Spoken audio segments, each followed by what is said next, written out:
The Nintendo GameCube launched in November 2001, stepping into a competitive console generation dominated by the PlayStation 2 and Xbox. Though it never reached the top of the sales charts, the GameCube carved out a loyal fanbase thanks to its compact design, colorful aesthetic, and uniquely ergonomic controller that's still beloved by players today. It was a system that dared to be different, eschewing DVDs for mini-discs, leaning into local multiplayer fun, and delivering some of Nintendo's most memorable titles.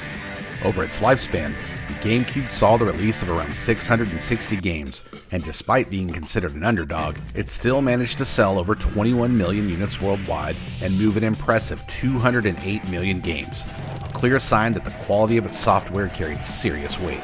Today, we're celebrating the top 10 best-selling games on the Nintendo GameCube.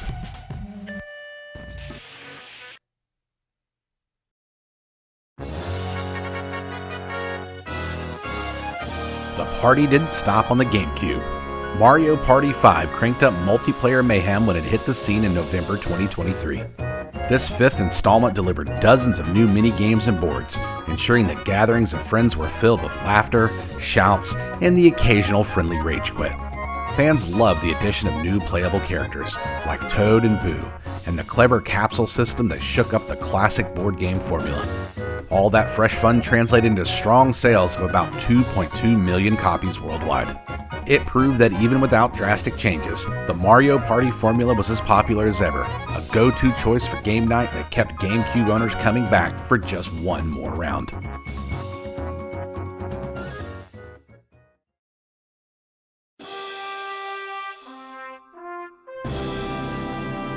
Pokemon made a bold leap to the GameCube with Pokemon Colosseum, giving fans a full 3D role-playing adventure when it debuted in Japan in November 2003.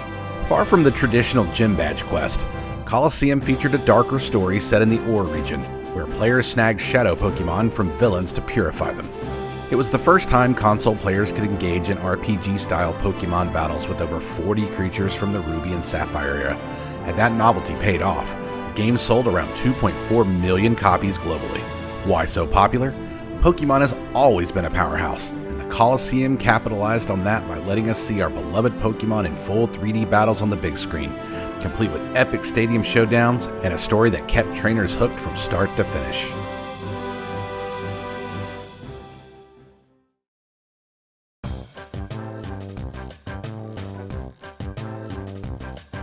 This is the game that started the party on the GameCube. Mario Party 4 launched in October 2002 with the legacy of 3 N64 predecessors behind it, and it quickly became a multiplayer staple. With a slew of new mini-games and colorful game boards, it struck the perfect balance between fun and friendship-ruining competition. Players never knew whether a round of Mario Party 4 would end in high fives or comical frustration. The appeal of gathering 4 players for wacky challenges helped this title move about 2.5 million units worldwide. Its vibrant visuals and catchy soundtrack only amplified the chaos, making every session a memorable bash. For many, it was the go-to party game of the era, proving that the Mario Party formula was just as popular on the GameCube as ever.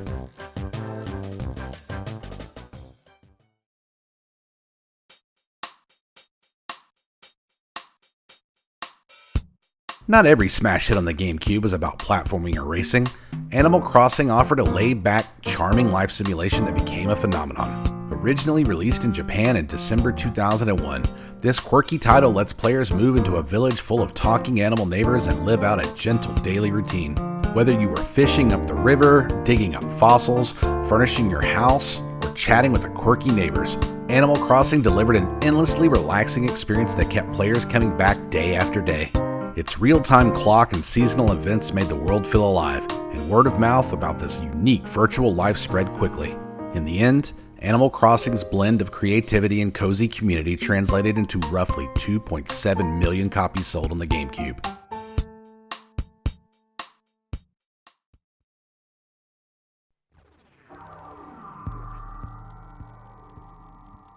When Metroid Prime released in November 2002, it completely reimagined a classic Nintendo franchise. Gamers were blown away as Samus Aran's adventure shifted into a first-person perspective on the GameCube.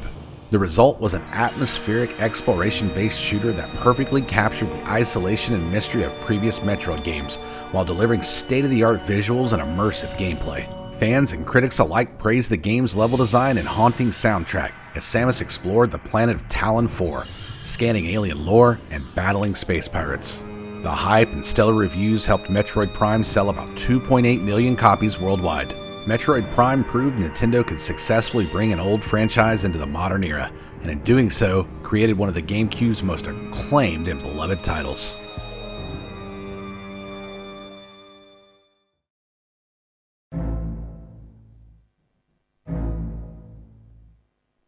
Who you gonna call to showcase the GameCube at launch? Luigi, of course. Released in September 2001, Luigi's Mansion put Mario's timid brother in the starring role for once.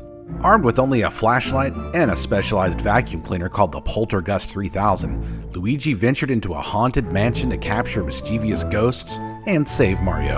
The game's mix of light-hearted horror and clever puzzle solving, not to mention Luigi's hilarious nervous humming, won players over instantly. It didn't hurt that the graphics and lighting effects were top-notch for their time, really showing off what this new console could do. Luigi's Mansion ended up selling 3.3 million copies, proving Luigi had some serious star power as a solo act.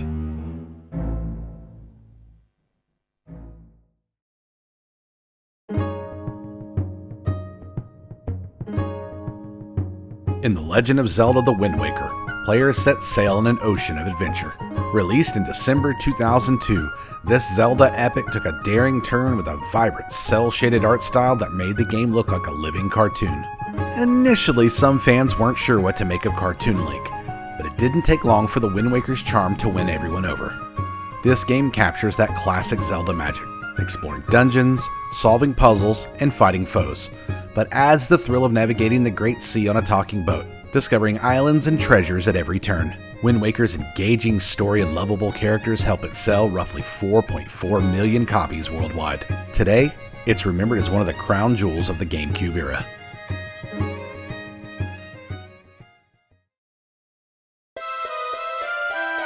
Here's a few games that nearly cracked the top 10 worldwide.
Even Mario needs a vacation, and Super Mario Sunshine whisks the famous plover to tropical paradise. Landing on GameCube in July 2002, Sunshine was the much-anticipated follow-up to Mario 64, and it took a very different twist. Mario is armed with a water-shooting jetpack, letting him hover in the air and spray water, a mechanic central to cleaning up the goopy mess polluting Isle Delfino.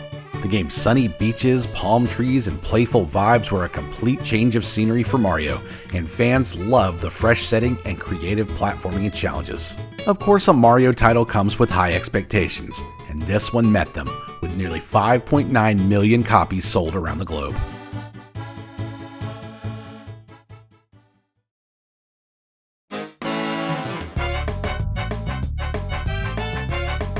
Take the always addictive formula for Mario Kart, add one extra racer per kart, and you get Mario Kart Double Dash, a recipe for double the chaos and double the fun. Released in November 2003, Double Dash brought a unique twist. Teams of two characters ride together, with one driving and the other tossing items. Want Mario and Bowser on the same kart? Go for it! The game's colorful tracks became instant classics, and the frantic multiplayer action was a hit at parties. Mario Kart Double Dash sped its way to roughly 6.9 million copies sold, making it the best-selling racing game on the GameCube. Its enduring popularity comes down to that signature Mario Kart magic. Easy to pick up, but doubly hard to master.